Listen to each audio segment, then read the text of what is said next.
The DJI Osmo Pocket 3 is a fantastic little camera, but there are a few settings I recommend changing to make sure you get the best experience possible when using it and get the highest quality videos and images. Today I am going to go through them settings, explain what they do and why you should change them. Let's jump right in. Now, the first thing you will want to do is connect your Pocket 3 to the DJI Memo app and make sure you have downloaded the latest firmware version to it. That's because some of the settings we will be going over in today's video were only recently added with that latest firmware update. Now, the first setting you will want to change on the Pocket 3 is the video mode resolution. By default, these are set to the lowest resolution available, which is 1080p. But we want the highest quality possible from this camera. So in video mode, swipe up from the bottom of the screen and then you can change the resolution across the top to 4K. Now, something that's important to note is that each independent video mode has its own resolution settings. So if you press the mode button on the bottom left of the screen and now go across to low light mode, you will see this is also set to 1080p. So again, you need to swipe up from the bottom of the screen and change this to 4K. Going across to slow motion mode, again, I recommend setting this to 4K to get the highest quality video possible.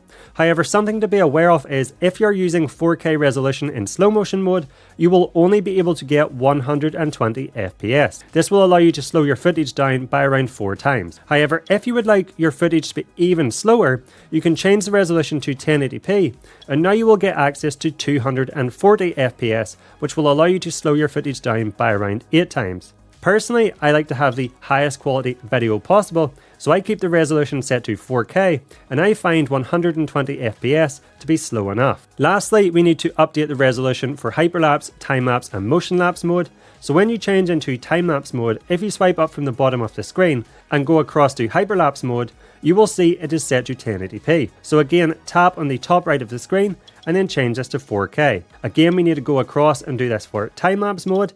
And lastly, we need to swipe across and update this for motion lapse mode. Now, after using the Pocket 3 for the past couple of months, I have found it has a tendency to slightly overexpose its footage.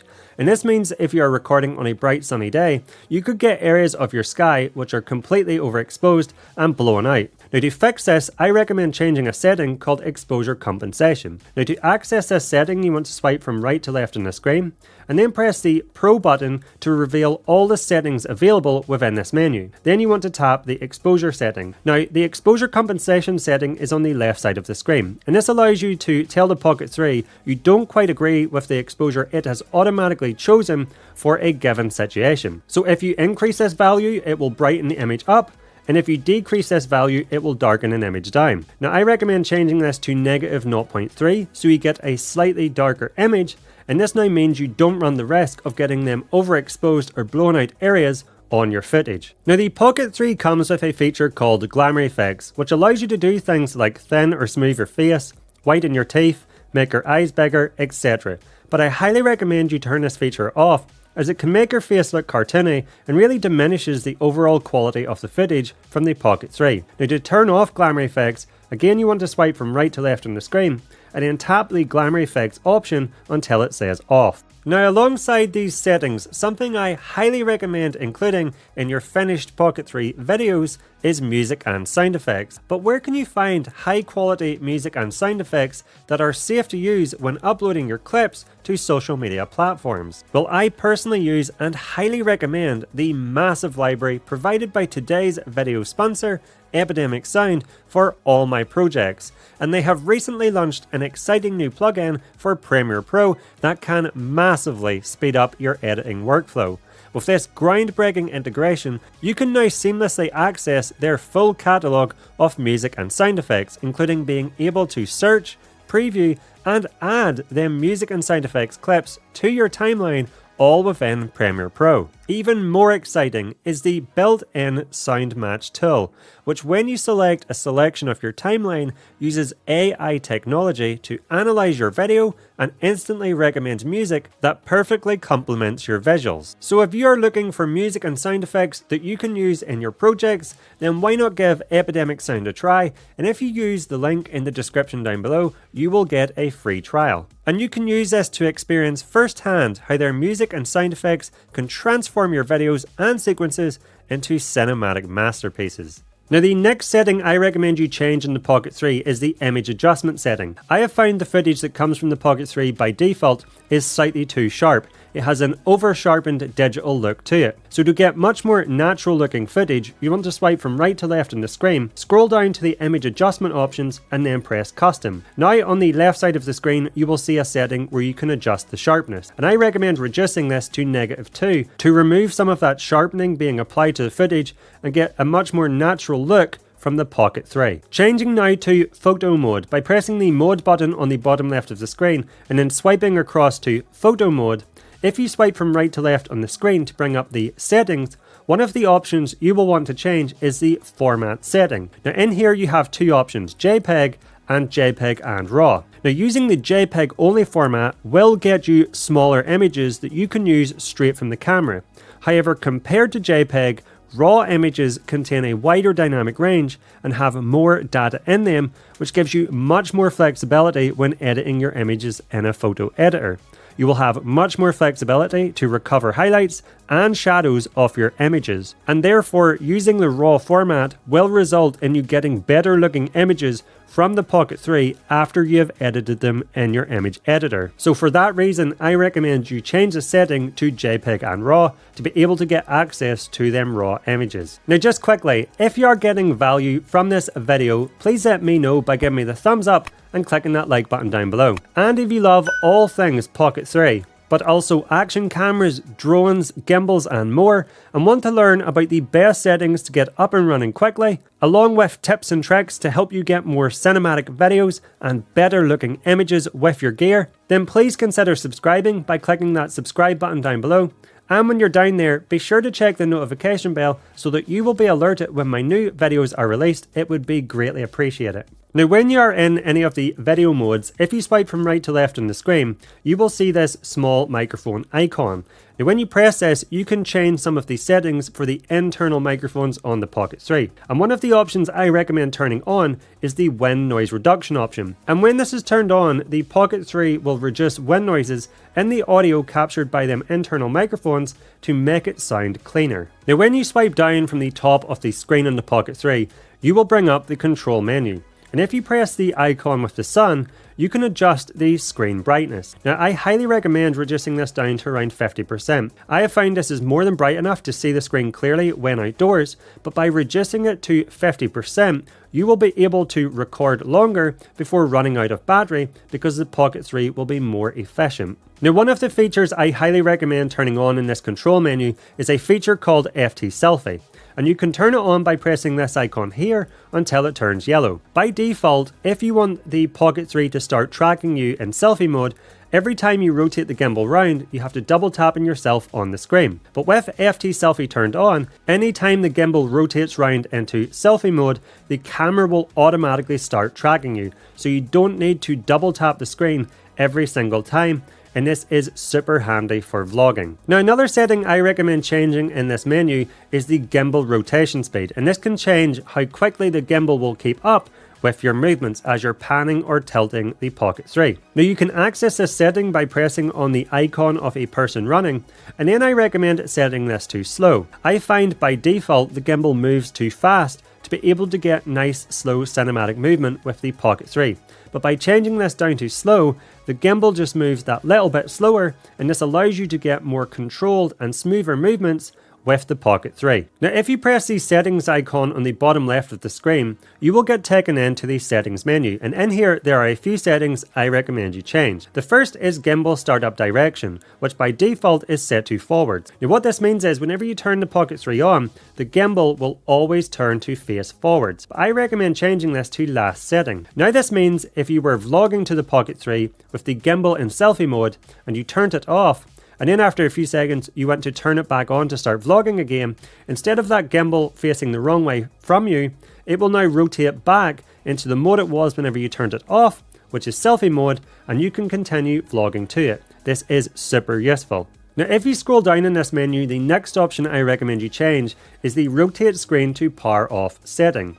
Now by default this is set to 2 seconds, and what this means is if you rotate the screen to start capturing vertical footage, if you don't hit that continue button within 2 seconds, the Pocket 3 will turn off. And this has caught me out so many times where I've rotated the screen to start capturing vertical footage, I haven't hit that continue button quick enough and the Pocket 3 has turned off, and this can be quite annoying. So what you want to do is you want to go into this setting and change this to never. Now when you rotate the screen to start capturing vertical footage, the Pocket 3 won't turn off. And when you do want to turn the Pocket 3 off, all you have to do is press and hold on the record button and the Pocket 3 will now turn off. Now the next option you want to check within the settings menu is the slider control option, and you want to make sure this is set to zoom. If this is set to gimbal, when you push the joystick up on the Pocket 3, instead of the gimbal moving up, the camera will zoom in. And when you push the joystick down, instead of the gimbal rotating down, the camera will zoom out. And that's because the slider, which is this little icon on the right side of the screen, is what is set to control the gimbal. So to move the gimbal in this mode, you have to press on that slider and then slide your finger upwards to move the gimbal upwards, or slide your finger downwards to move your gimbal downwards. I don't really like this. I would rather that was set to control the zoom and I had full control of the gimbal with the joystick. Therefore you want to set slider control to zoom, and now you will be able to fully control the movement of the gimbal with the joystick, and that slider on the right side of the screen is what you will use to zoom in or out. The next setting I recommend turning off is the selfie flip setting. When this is turned on and the gimbal is rotated into selfie mode, it will actually mirror your image. And what this means is any text in the image, maybe you have text on your t-shirt or there's text in the background, will be flipped the wrong way round, which will just confuse anyone watching your footage. So to prevent this, turn off the selfie flip option. Now the next feature within this menu that I highly recommend you turn on is the built-in mic audio backup feature. Now when this is turned on, if you're using the Mic 2 to capture audio, the audio being captured from the Mic 2 is what's being stored to the video file on the Pocket 3. But at the same time, the Pocket 3 will save an independent audio file capturing the audio from the internal microphones. Now this is super useful for redundancy. Let's say you're using the Mic 2 and you accidentally hit the mute button without realizing it, or the Mic 2 falls off. This means the audio being captured from the Mic 2 to the video file is no longer going to be usable. But you could actually swap that out with the independent audio file using the internal microphones in the Pocket 3, and this will now make your footage usable again. Now the next setting I recommend you change is the joystick speed. If you're trying to do a nice slow cinematic pan movement using the joystick to move the gimbal, or maybe you're trying to move the gimbal from the sky to the horizon, you will find it just moves too fast when using that joystick. But if you go to the settings menu, scroll down to the joystick speed setting, on the right side of the screen, you can actually slow down the speed of that gimbal.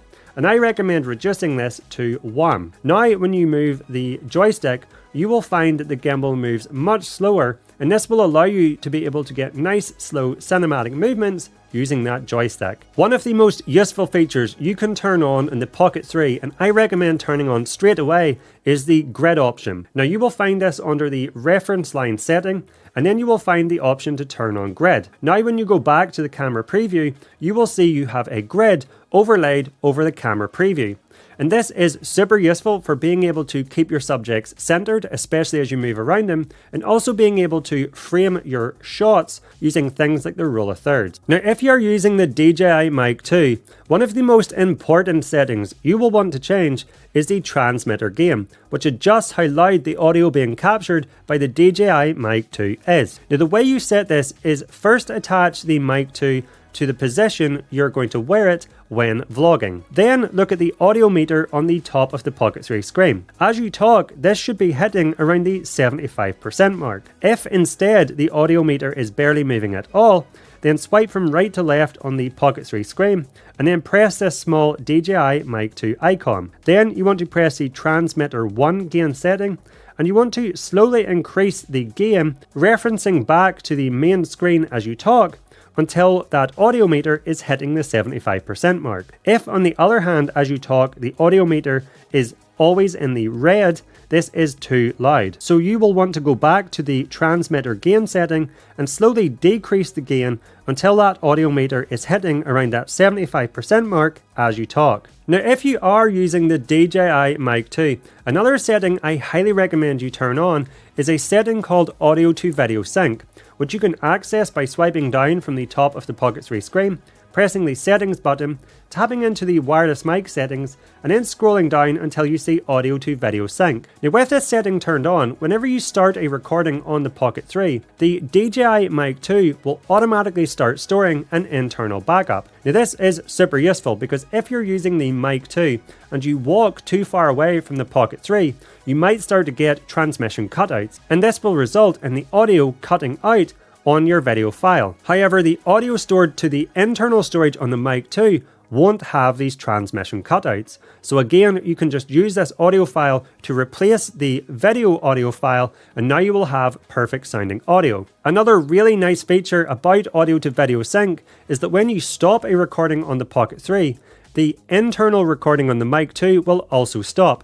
So the audio file will be the same size as the video file, and this means you don't need to do a sync clap to sync the audio files up. Another really nice feature to turn on in the wireless mic settings is the 32-bit float option. Now, what this does is increases the audio dynamic range. So just like if you have a camera with more video dynamic range, you can capture more highlights and shadows.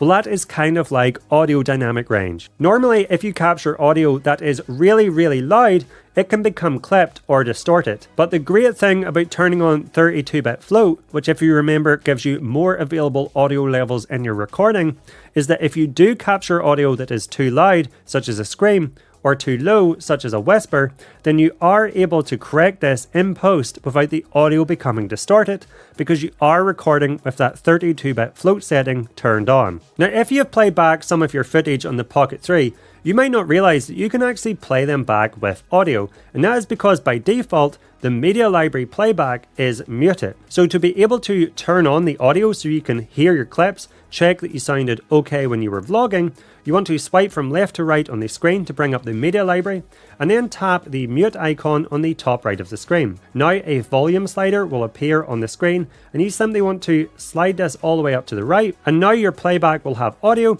so you will be able to hear what you have recorded. So those are 20 settings I recommend changing on the Pocket 3 to make sure you get the best possible experience when using this little camera. Now, if you want to learn even more about the Pocket 3, then here is a video going over 100 tips, tricks, and hidden features that I highly recommend checking out by clicking up here or using the link in the description down below.